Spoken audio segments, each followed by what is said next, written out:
will. Get started here. Now, when writing in a shared universe that is not your own, are you given loose guidelines or stringent rules that cannot be crossed? Yes. I'm done here. There he is. And welcome American sci-fi author with over 50 bestsellers, Kevin J. Anderson.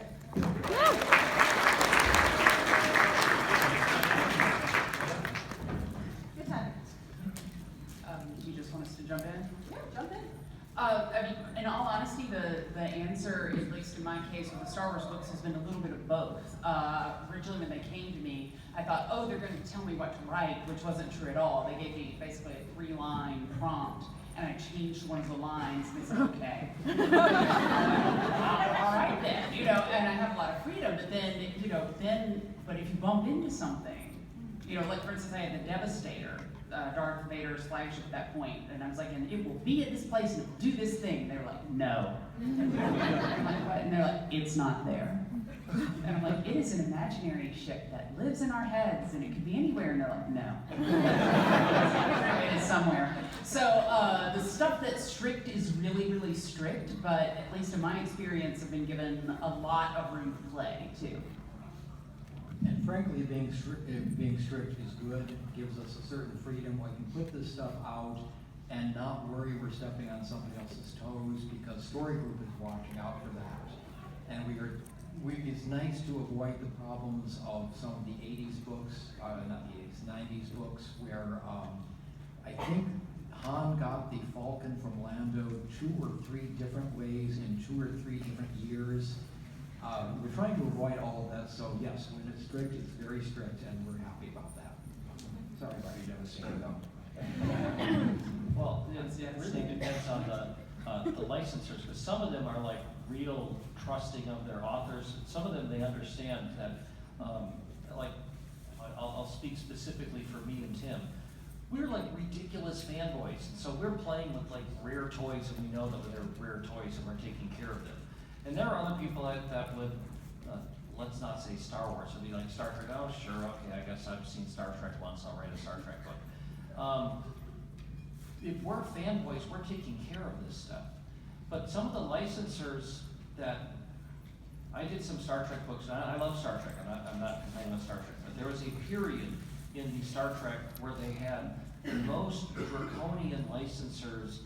There was a person whose name is no longer spoken who was very, very difficult. And my wife and I wrote a book, a Deep Space Nine book, where there's some space pirates in there. And we had a female Gorn. Remember the Gorn, the lizard guys? So we had a female Gorn. And they wrote back and said, you cannot have a female Gorn because it has not been established that there are female Gorn. And I said, so can we then have them reproduced by spontaneous fission aboard the ship, or how do you want this? And there was another one where there was I am not kidding, there was a mention that Captain Kirk went to the restroom, went to the head to wash his face or something. And the answer was, it has not been established that there are bathrooms in the Star Trek universe.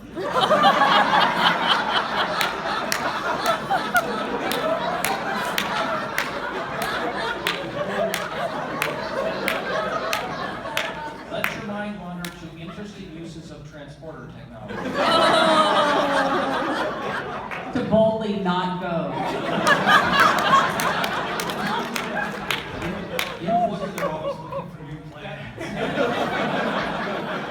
It's been a long time since that person is there. So. Interesting that Peter David had the same problem with the female Borg. They wouldn't let him do that either. But then they thought it was a really good idea. And put it in a movie. Any questions from the audience? I can ask questions all day. Should I go up to the mic? You're loud enough? Okay. While she's walking, I'll just add to that a little bit. It generally depends on the size of the franchise. If you're doing a Star Wars book or a Star Trek book, they get very, very picky about what you can do and what you can't do. But if you're working in something smaller, I did a couple of Dinotopia books, and all I had to deal with, thankfully, journey, who's an old friend. And it was a lot different from dealing with corporate structure. It was essentially, this is Dynatopia, do whatever you want. And them days are long gone pretty much for most tie-in novels and spin-off books. I think it also probably depends too on the size and scope of the story. My only contribution to the Star Wars universe was a short story, and they basically said if you make everything up, you won't have to worry about approvals. But if you want to use established characters and things like that, then it's going to be a much harder process. So I made everything up, and they didn't change a single thing, so that was great. So my question's kind of along the same lines, which is, in terms of like exciting changes and maybe radical reinterpretations of the toys that you already have to play with, what boundaries have you hit, or what's the most exciting thing you've been allowed to do? Like yesterday, there was a panel with the ex-editor-in-chief of Marvel who was like, no, you can't have Spider-Man have an illegitimate child because we have to protect Spider-Man's brand. So have you ever run into a situation where they need to protect the brand and you don't get to make a creative choice? Or have you gotten the chance to make a creative choice that was maybe kind of radical and you didn't get sort of blocked on? Probably the single biggest thing I got blocked on was I wrote a Star Wars new novel called Bloodline, which was about Princess Leia, how she ends up becomes General Organa, how she ends up founding the Resistance, and it takes place about 7 years before The Force Awakens. And I was like, and I'm going to say all this stuff about young Ben Solo, I'm going to say all of it, and they were like, you do understand that this will be dealt with in movies, like that you don't actually get the final say on all of that. Like, fine, okay, fine. He insists. I set myself up for that one. I should have known. But the next Star Wars novel I have coming out is Leia, Princess of Alderaan. They announced that at Celebration, and it's how Leia got involved in the rebellion to begin with. Like finally telling that story. I'm like, I was like, okay, what is it? And they're like, well, you tell us. And I was like, oh my God, are you kidding me?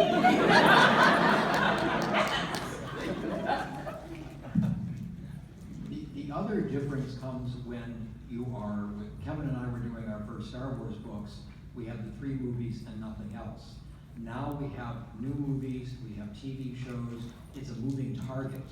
And that also brings up a whole bunch of extra headaches because, well, you might be able to do this, go ahead and do this, but if they change their mind in the next 3 months, you'll have to revise it. So the moving target thing can be very interesting.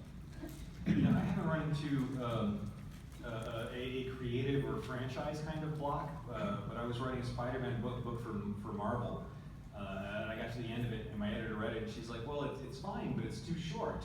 We can't do a 50,000 word novel. You're going to have to make this longer. And I'm like, okay, well, we can do this, we can do that, we can change the story like that. And they're like, yeah, the thing is that the committee at Marvel already approved the story you just wrote, and they're not going to approve changing it. Yeah,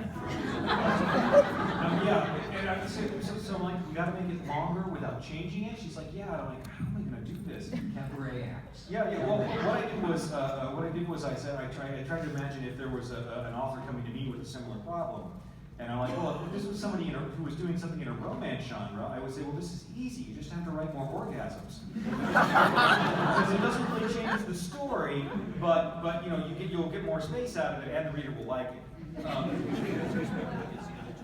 Yeah, no. But you're in a comic book, so instead of writing more orgasms, you write more kapow. And so I added in like 4 more fight scenes to the thing, and more snappy dialogue from Spider-Man. And that was how I fixed the problem. But yeah, the problem was no, the committee's not going to approve changing the book to make it better. It's like, oh, okay, well. The moving target thing that Tim mentions, and this is with Star Wars and movies. I worked on the X-Files when it was on the TV every week. And it took them 9 months to approve an outline for a book. And so you get the approval, and then of course the publisher says, we're publishing in 3 months, so write it fast.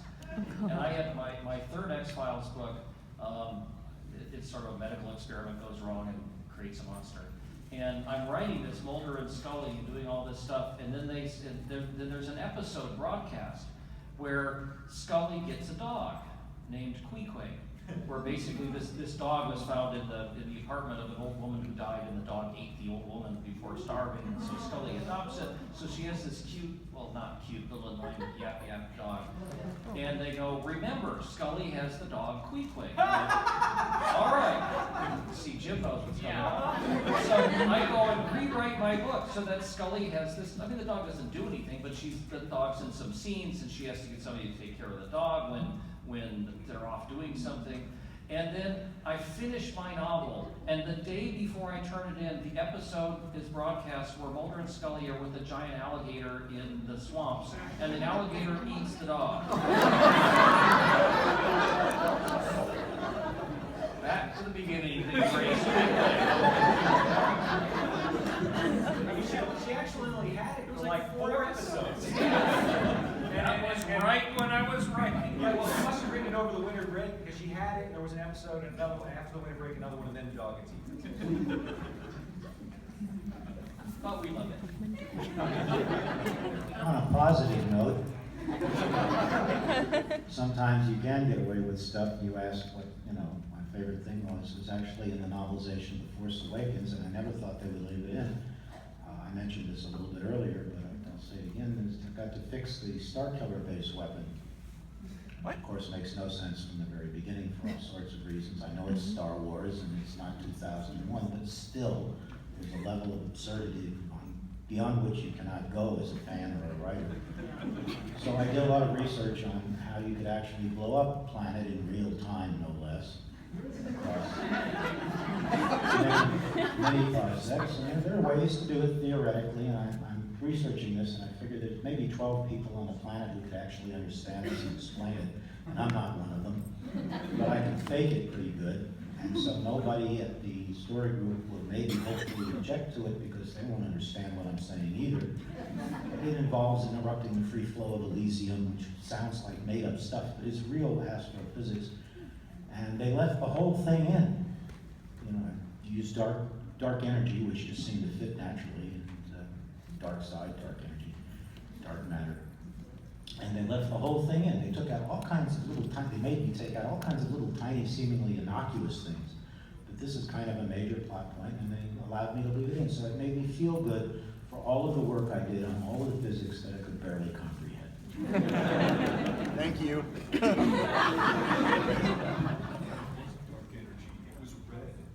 Red man.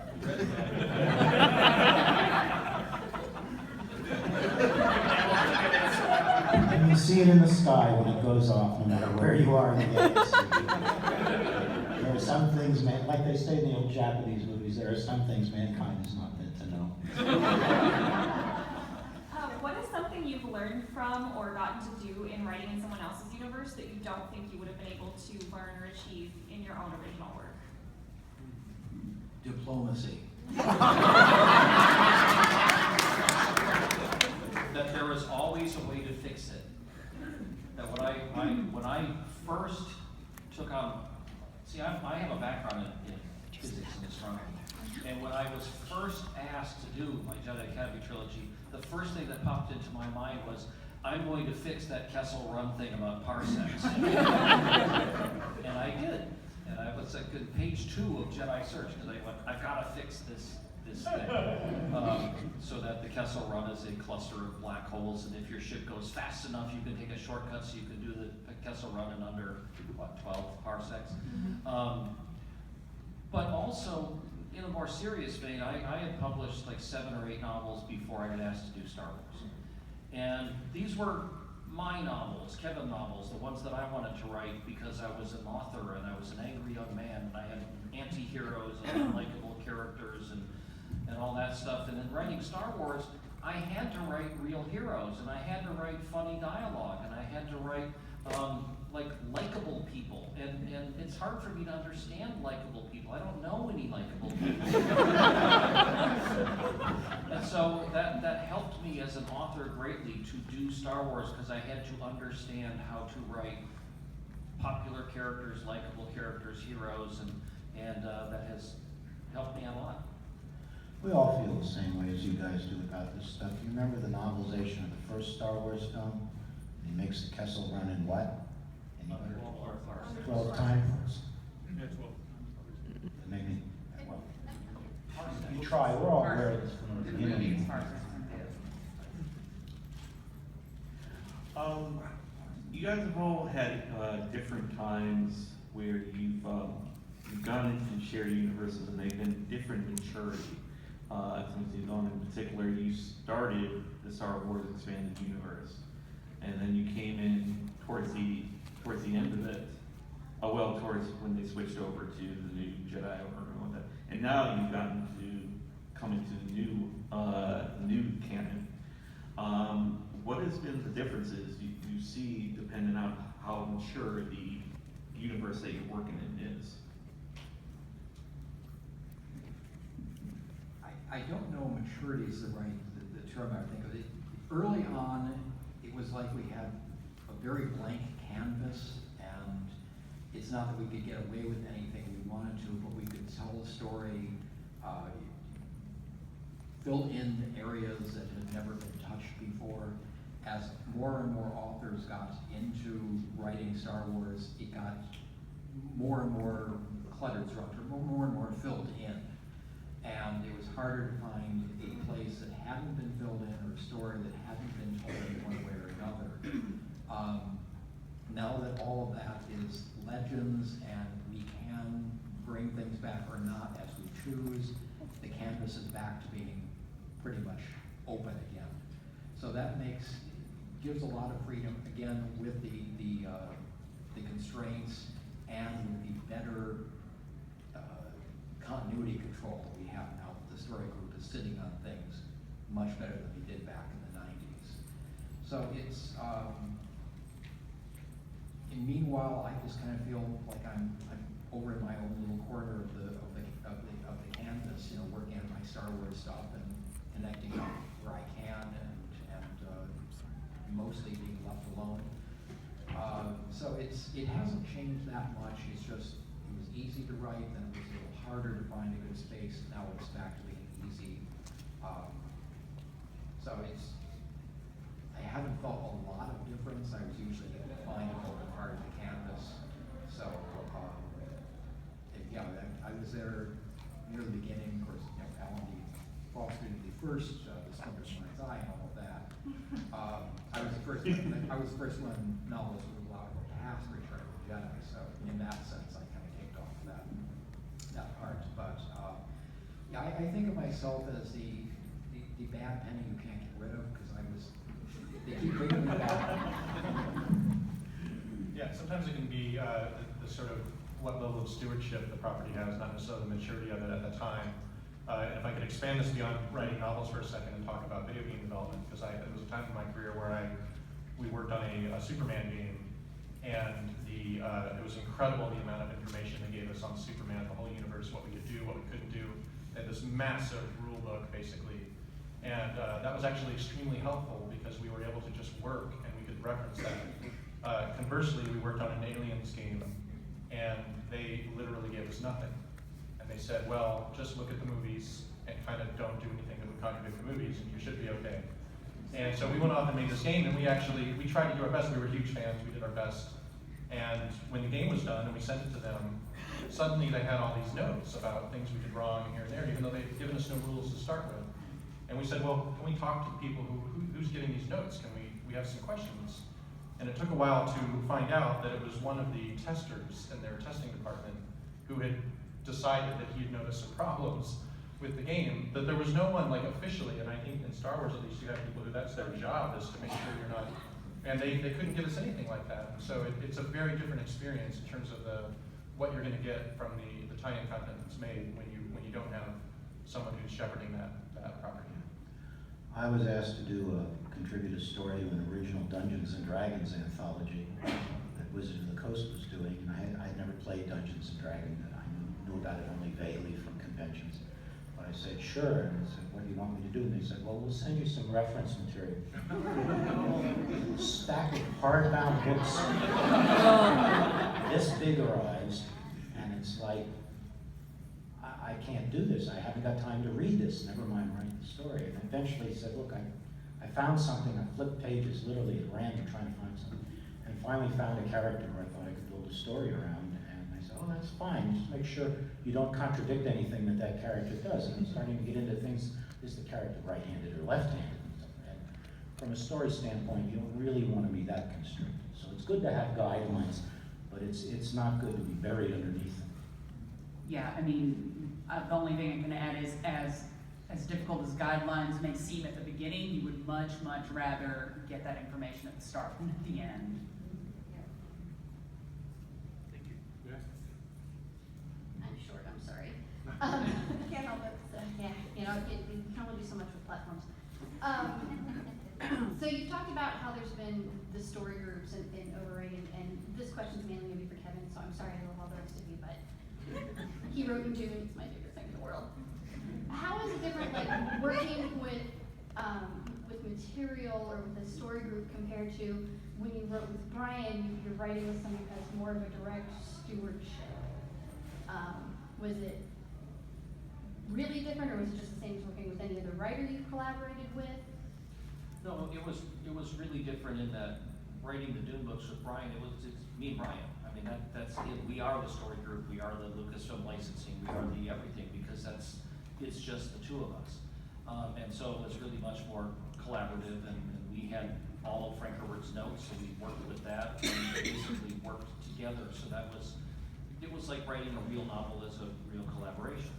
And because I was real early on in the Star Wars stuff, they gave us a whole lot of, like, they didn't give me, here's what we want you to write about. They said, Kevin, what do you want to write about? So we wrote up, and those were fairly easy.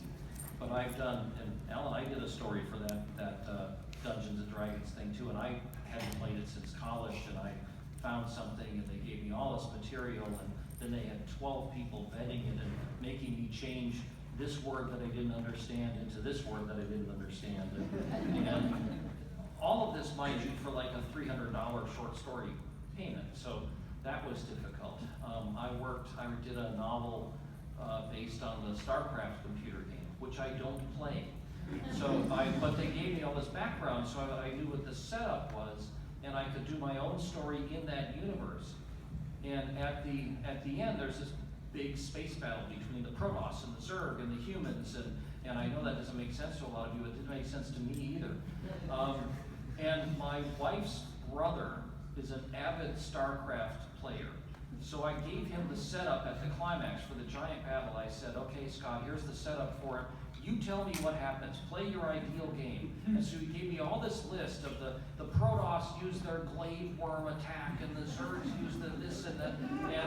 And I dictate my stuff in my recorder. So I've got these notes, and I'm walking down the trail, and I'm dictating this battle. And I'm in the middle of this, and my Catherine is the woman who was my transcriber. And I'm going on and on about the glaive worm attack, and I just said, Catherine, I don't know what this is either, just type it the way I said it. And then the fans start writing it, and I had this wonderful, intimate knowledge of the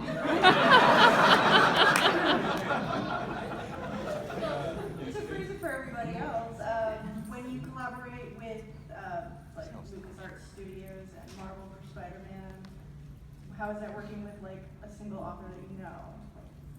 Oh, working with another author is much better.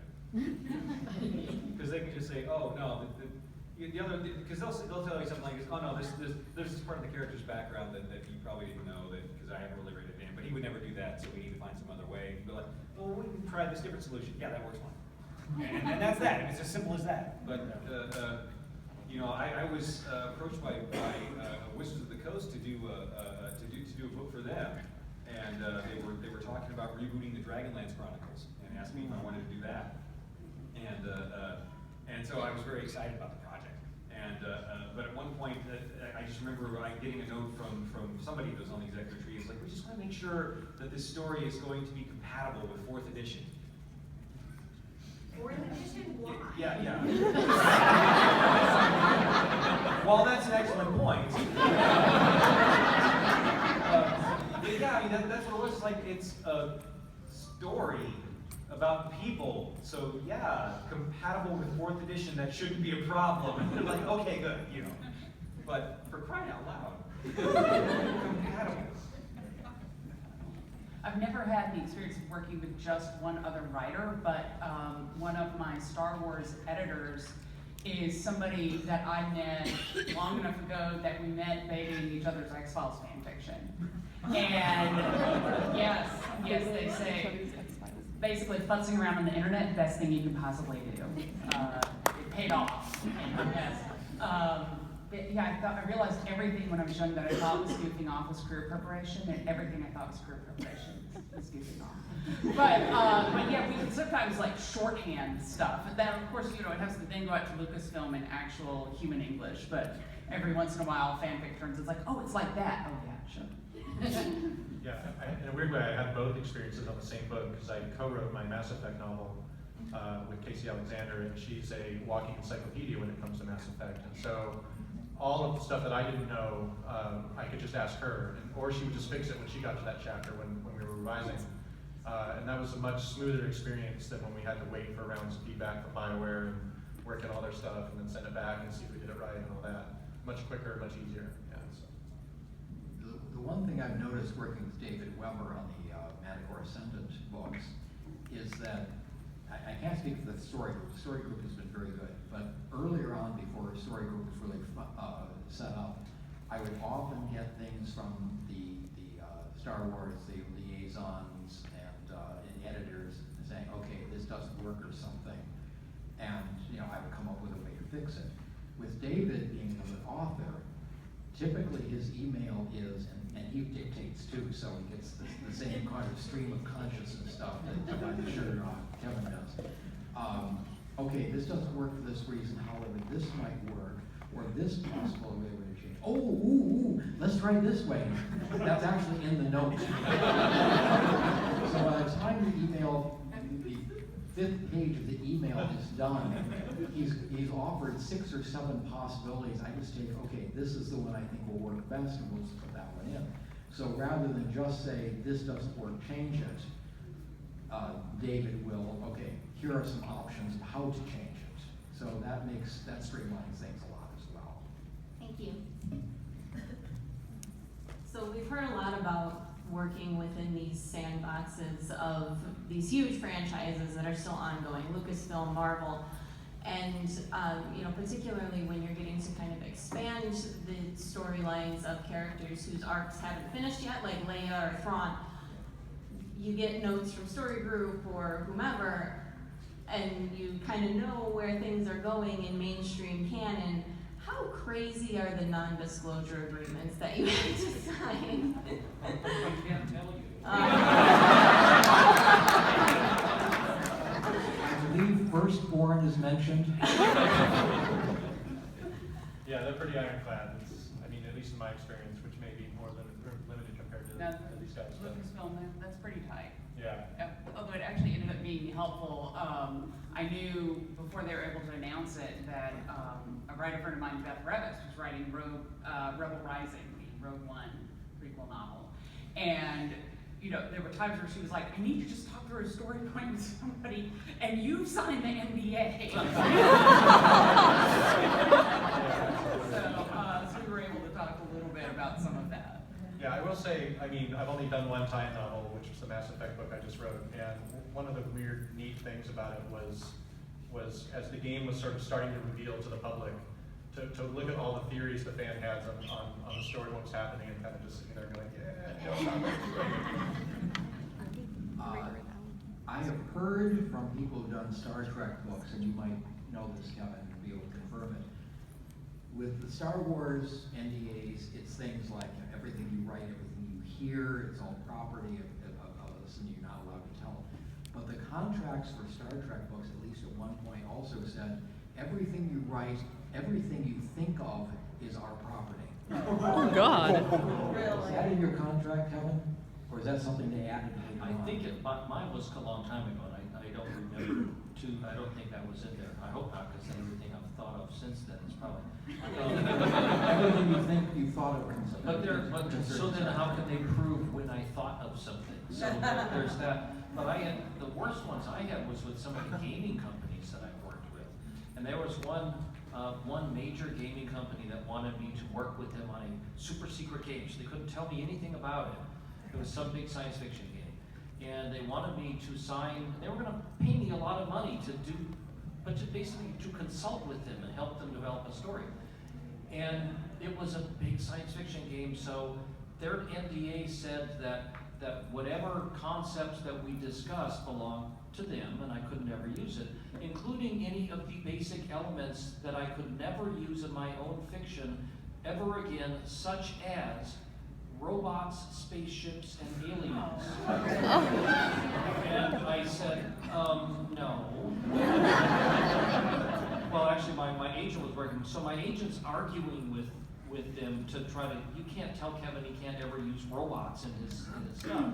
And so we argued about it, and there was another major author who was asked at the same time. He just signed the thing, and he got paid all the money, and they didn't do anything with me because I was too picky on the NDA. And the other author just basically said, well, it's a shite NDA, there's no way they can enforce it that you can't use it. So I just signed it and I took the money.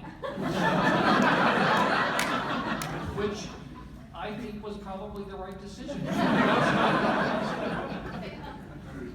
Thank you.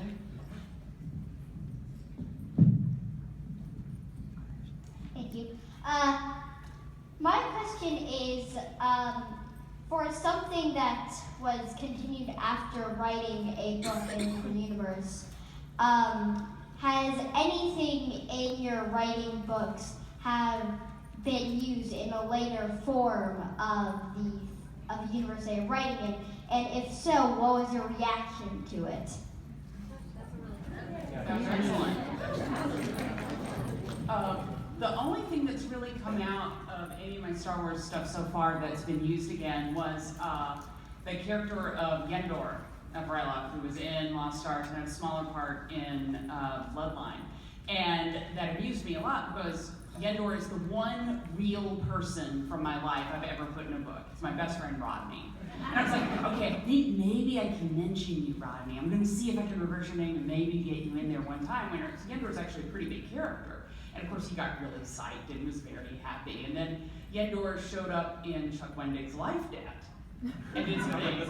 And I was like, yeah, you're in other books now. He's like, what? You know, and he had a Wikipedia entry, and he's like, check it out. But then some of his coworkers went around looking for Yendor online, and they found fan art of Yendor. This was erotic fan art. And they responded in the most professional manner, which was by printing out many, many copies of it in the morning. So that I'm thrilled with that. I have to say, I'm not sure he is. Just reverse the letters of his name. I was afraid they were going to go, it rhymes with Endor, but nobody brought that up at any point. Well, Coruscant was the name I gave the Imperial planet, and they used that in the prequels. Up to that point, it had been called, I think, Imperial Center or something like that. And I picked the name Coruscant, and somebody persuaded George to use that in the prequels. The other thing that I've done that showed up in prequels was the catching of Force lightning on a lightsaber blade that Obi-Wan does against Dooku. So that was something I had also come up with. And we were just discussing this, Kevin, the double-bladed lightsaber was something you, Tom Beach, and the artist came up with in Dark Empire, was it? Tales of the Jedi, so we had. And the Clone Wars cartoons have used a lot of little things. I mean, I did the Omar monks, the little spider walkers with the brain jars. I did all that background in something or other. I did 54 projects for Lucasfilm, so I'm trying to remember what they were. And the double-bladed lightsaber, and this Ralph McQuarrie book that I did, the Illustrated Star Wars Universe, when they came out with the special editions of the Star Wars, the original Star Wars movies, they put a bunch of the art that Ralph painted for this book. They just blue screened it out or green screened it onto the back of some of the scenes, like in Cloud City, and sitting in the audience in the theater watching it, and it's just normal stuff that comes on, and I'm the one guy in row 5 going, oh, look at that!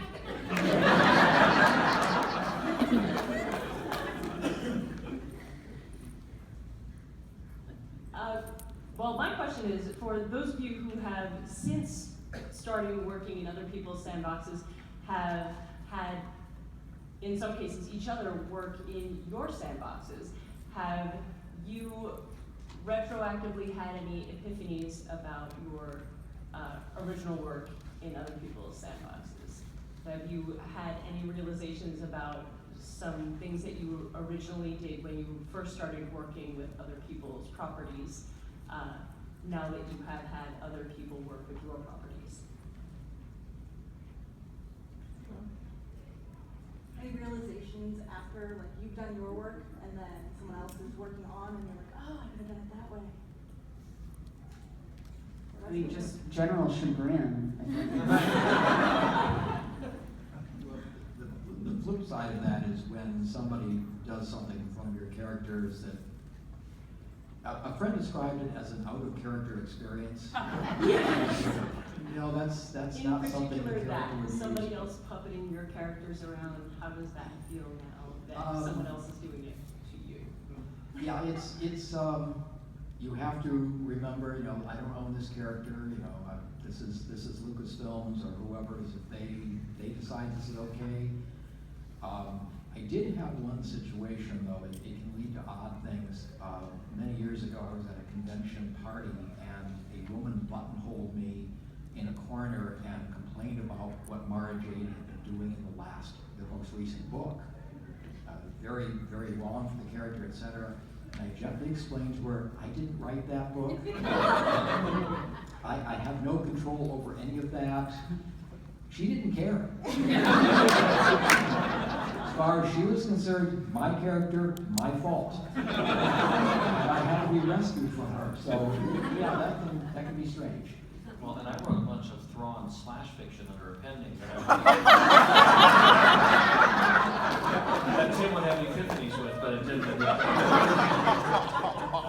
We've given the Norbury your address. I mean, there's, again, they aren't your character. We created them because we wrote it, but we're surrogate mothers. We give them away when they're born. And I mean, other people write with your characters, and it's hard to not go, but they didn't get it right. And again, one of my characters is Kit Duron, one of the students that goes bad, but then he has his epiphany, he comes back and he's learned his lesson and he's a good guy. And then in like 12 more times in other people's books, he went bad again, but he got better. And then he went bad again, and he got better. And he went bad again and got better. And I went, no, he learned it the first time. But it's not me to make that decision.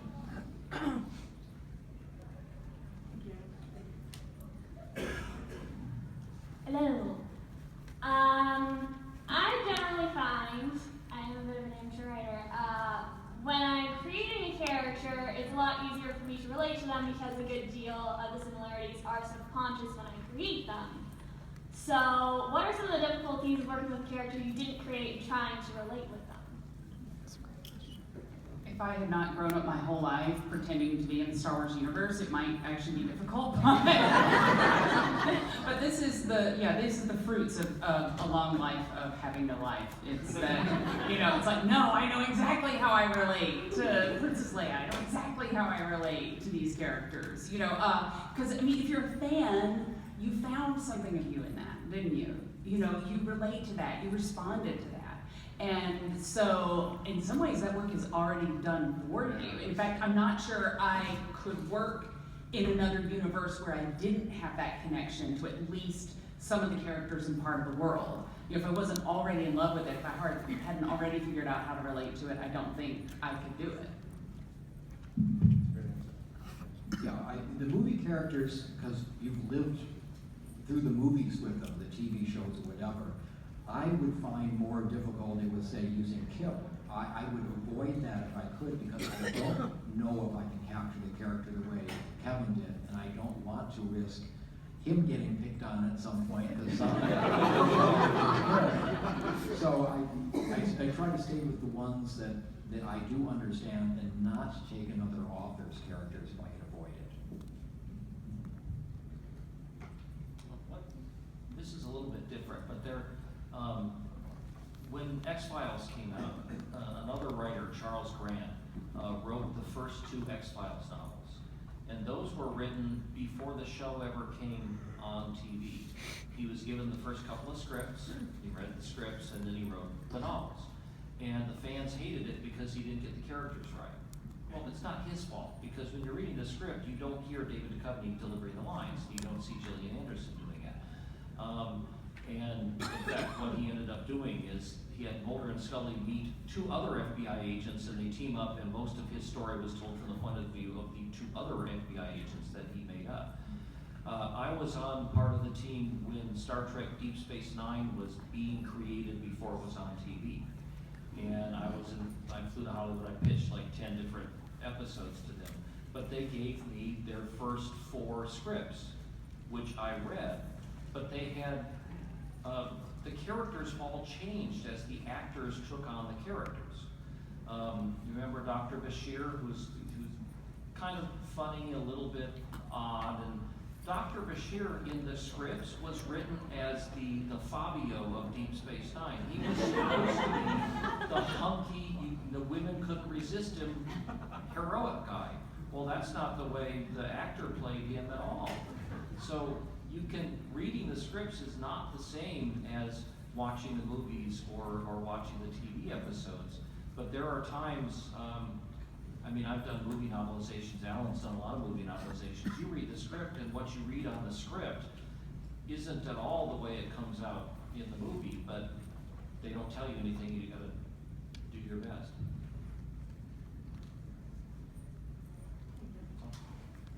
Thank you.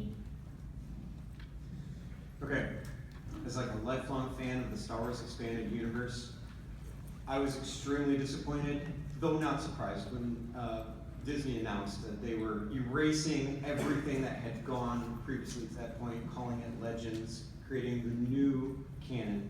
Not erasing, just kind of putting off into the shadows. Right, recategorizing. It's important because it's not alternate universe. They can bring anything back anytime they want to back into the spotlight. True. So it's an important distinction.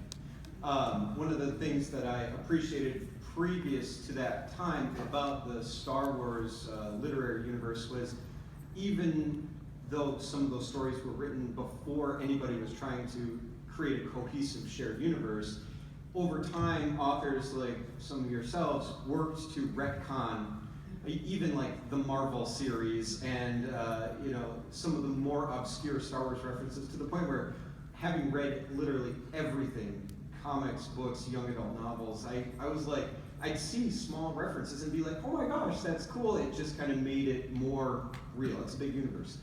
But that being said, I was disappointed when it all got recategorized. But you as the authors, was there anything that you were relieved of when, finally, like something you regretted made it into the previous storyline, something that kind of took on a life of its own that maybe it wasn't intended to be, something that you're glad can be rewritten in the new canon? And I should specify, it doesn't even have to be anything of your own creation, but as people who lived in that universe, you're glad that you no longer have to work around that issue or anything. I'm glad Mara Well, I'm glad that when they threw that moon at Chewbacca, they missed. Well, really, those things are really hard to steer.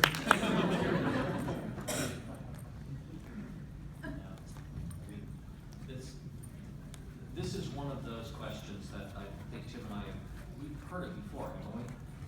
Yeah, a little bit before. One of the things that I answer is that I've worked in a lot of comics, and think of how many times Batman's been rebooted and Superman's been rebooted and stuff. And so this is kind of, after many years, that they've sort of, remember when we wrote the Expanded Universe stuff, there was no ever intention of doing episode 7 or anything beyond that. So what we were writing was, this is what you get. And when they decided, you know what, let's do episode 7, it, as a business and creative decision, it made sense to go, all right, we're just going to start with a separate universe and go. We're going to take the Death Star and go back and blow up the planet Vulcan so that we can retool the Star Trek. Wrong J.J. Abrams, sorry. But I thought, and I defend this, I like the fact that they called it Legends. They put it in Earth 2, they put it in a separate thing, and they said, what they could have done was said, we're done with those, they're all going out of print, you have to buy them in used bookstores now, nobody can buy them anymore.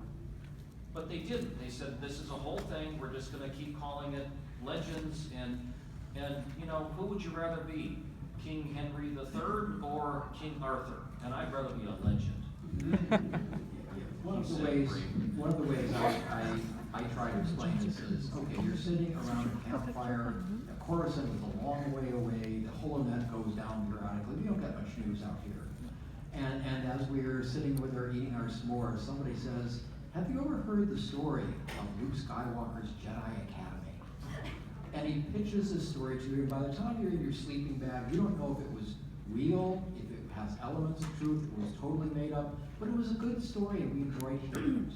So that's what Legends are like. As somebody who didn't write the OVU but was a big fan of it, like, I mean, to me, Star Wars is the big modern myth, and there's always going to be more than one way to tell a myth. There are always going to be multiple tracks. And also, as somebody who came up writing fantasy, wrote our own stuff, it's always seemed true to me, of course, there are going to be several different paths the story can travel down. So, I don't know, maybe that made it easier for me as a fan to be like, oh yeah, sure, now we're going to get another version. To me, it just seems like more. Maybe instead of Legends, they should have called it From a Certain Point of View. Thank you very much. I would put that at the top of the book. May the Force be with you. Hello, panel. I'm Rick Nice. I'm actually a local podcaster, and I'm here to represent some fans that had some questions for just you, Jim. I know, single them out.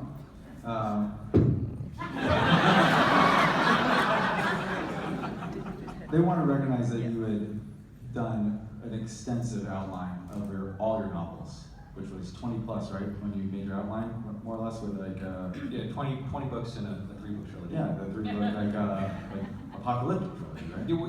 Who doesn't love So, apocalyptic trilogies? I saw Star Wars when I was 7, man. Right, who doesn't? You have no option. So, how much have you deviated from your initial plan? That's a good question. They're nervous that maybe you've changed. No, that 25-year-old kid who outlined that was onto something, and at this point I'm superstitious about it. It seems to be working out, so. So I haven't changed much. Really? So you haven't? Some extra characters got added in, that was it. Beautiful. Thank you, you're welcome. Well, it's going to tell my age, but I remember reading a Star Trek book a long time ago, and it was set in the TV show Here Come the Brides. Ishmael. Yes.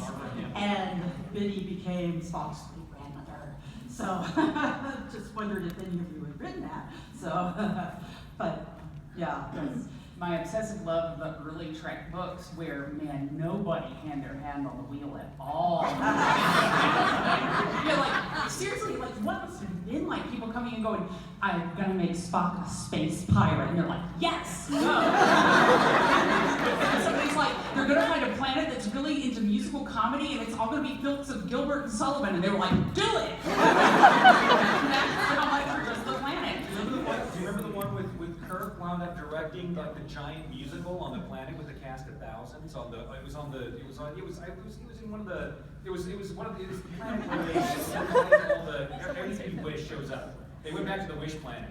Shatner really wanted. So That's what Shatner really wanted to do. Ray and everything. It was amazing.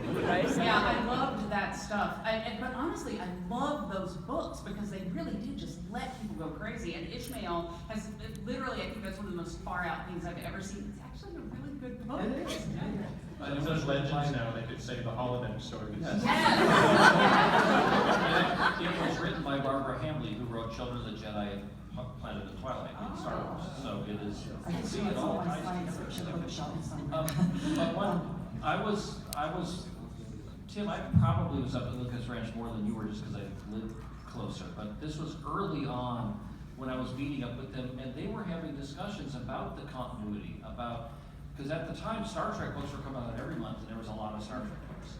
And Star Trek books had a very specific, every single book was going to be a standalone book and would not connect to anything else in any other book.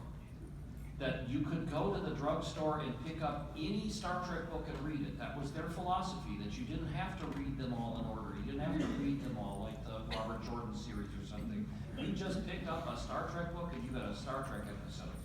And I was at Lucas Ranch when they were discussing a bunch of this stuff, and they said, no, we think Star Wars is a epic future history, and we want everything to fit into a continuity so that what Tim writes and what I write, that later authors will know what we write and it will affect their stuff. Now that is very, I think I respect that a lot, but it makes it a lot harder. I can't imagine having Han Solo do a musical thing on a planet with a cast of thousands. I can now. Everybody's seen that, right? Go onto YouTube, do Han Solo, Connect, K-I-N-E-C-T, and just brace yourselves.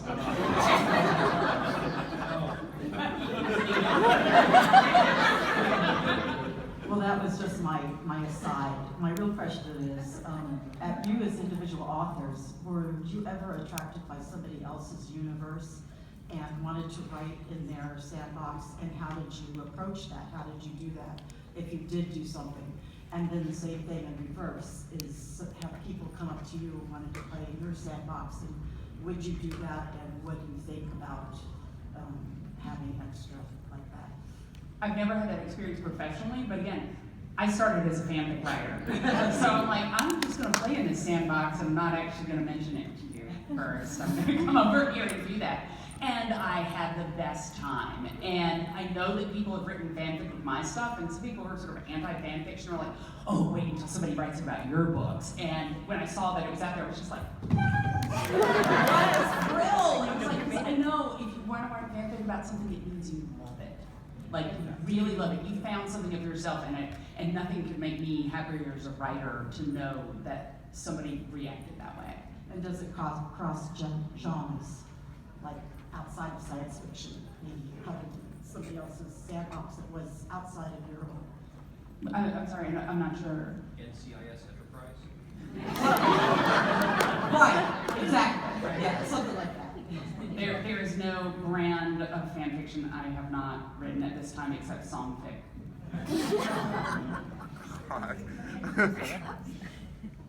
Okay, so I have a question. So like especially with series, so like while you were waiting for like the next thing to come out, you know the creators are gonna make one, and from what you got, you had an understanding of the characters and how the story might work out, and then what the creators came out with wasn't what you were expecting, or it threw you off. Was there any disappointments, or were you like, oh, the creators come out with something better than what I thought was gonna happen next? So I just had that question, like, would there be like events that you would change or wish that had a different outcome within your universes? See fan fiction yet again. I mean, certainly, a lot of times you're working with limited information, so you have to write a novel. Like we wrote our Mass Effect novel with only the barest, like 2-paragraph plot outline, and the characters were described in less than a sentence with no physical description at all. So we had to write these characters without even being able to picture them in our heads, and so we, of course, you can't help it, but you make up what you think they look like. And then when we finally saw them in the game, a lot of them matched, a lot of them didn't, and it was interesting in a lot of ways, and sometimes it was a little bit disappointing, and sometimes you were like, holy crap, we nailed that, without even knowing we were going to. So you get a mix of everything, I think. Thank you. Yeah. How did you get the chance to play in your sandbox? So like what led you to being able to write with Lucasfilm or with Star Trek or whatever else? I was at DragonCon, and Jen Heddle asked me out to dinner, and she said, well, I'm working with Pocket now, and we're doing these tie-in novels. And Jim, I was just wondering if you would like to write a spider. Yes! Yeah, she did not need to finish saying man. So I said yes, so. Yeah, that's the hype. Enough. Yeah, no, I want to write a Spider-Man novel. Oh my God. Yeah, whereas my thing was I was futzing around on the internet and all-TV X-Files Creative, and Jen Heddle was like, would you like to look at the X-Files fanfiction? So Jen Heddle, basically, we all met Jen Heddle. Yeah. That's how it happened. For all of us, every single person. Yeah. I gave a talk for an hour explaining that this morning, so. Yeah, I think, I mean, my case for both Star Wars and for Mass Effect, I was invited to write those. I didn't go seek anybody out and try to do it, so that was gratifying and also, an interesting way to be brought into it. I certainly would have wanted to, but to be invited was kind of special like that. Yeah, I've always been asked to do something rather than pushing something. The psychology of they want me to do this rather than I talk to them into it. So you start up a little bit higher on the level in your own confidence. But that's an important thing. Don't think that you can write your own Star Wars novel and mail it into Disney and expect, mail them all into Claudia. And actually, I had somebody send me this 400-page Star Wars novel that they had written and mailed it to me. Said, "Can you read this and help me get this published?" Well, no. But I'm getting this thing, and there's no return envelope. There's no return postage. There's nothing on it. So it shows up, and I look at this. I go, "Look, I can't do anything with it. There isn't even return postage, and I'm not going to spend $10 to mail it back." So I was kind to the earth, and I recycled it. And then like 2 months later, no, I did not read it. And then like 2 months later, I get this letter going, "Well, did you have a chance to read my novel?" And I did respond. I said, "Well, I'm sorry, we're not allowed to read it for copyright issues," and which maybe is true. I don't know. I didn't want to read it. So it basically, I'm sorry that we aren't allowed to read it because we're afraid that people will claim we stole their ideas. And then another month later, the letter comes back and says, "Well, thanks, I understand, and can you send it back because I mailed you my only copy."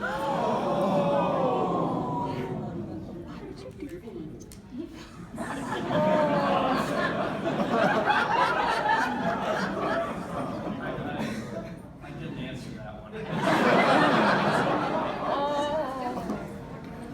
I promise I'd be quick. What sandbox have you not been asked to play in that you would like to play in? And Claudia, you can't just say fan fiction, you have to pick something. Oh, no, I've already played in all those, like, get paid for the Sandbox. Oh, gosh. I'd want to write a Firefly novel.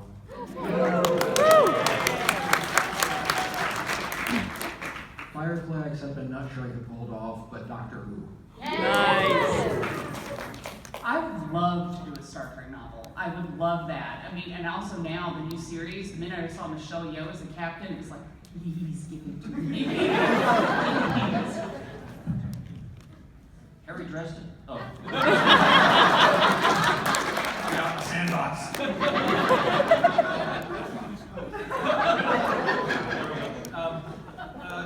Yeah, I kind of had just kind of this vague idea for a story in Weber's Honor Harrington universe, actually, about a Marine and his tree cat. And the tree cat's got the cat markings, like the little chevron markings, so they call him Sarge. A Marine tree cat scout, that would be fun.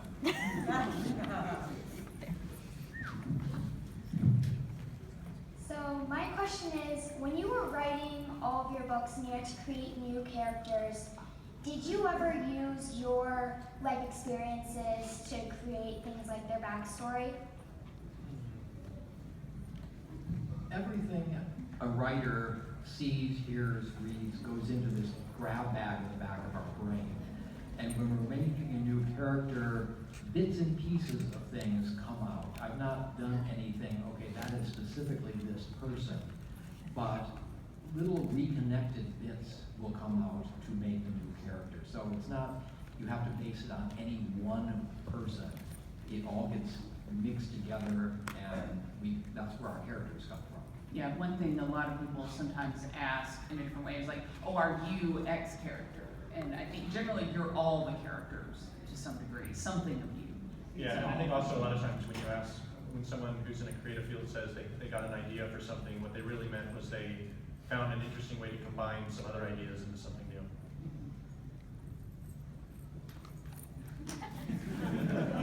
Big question.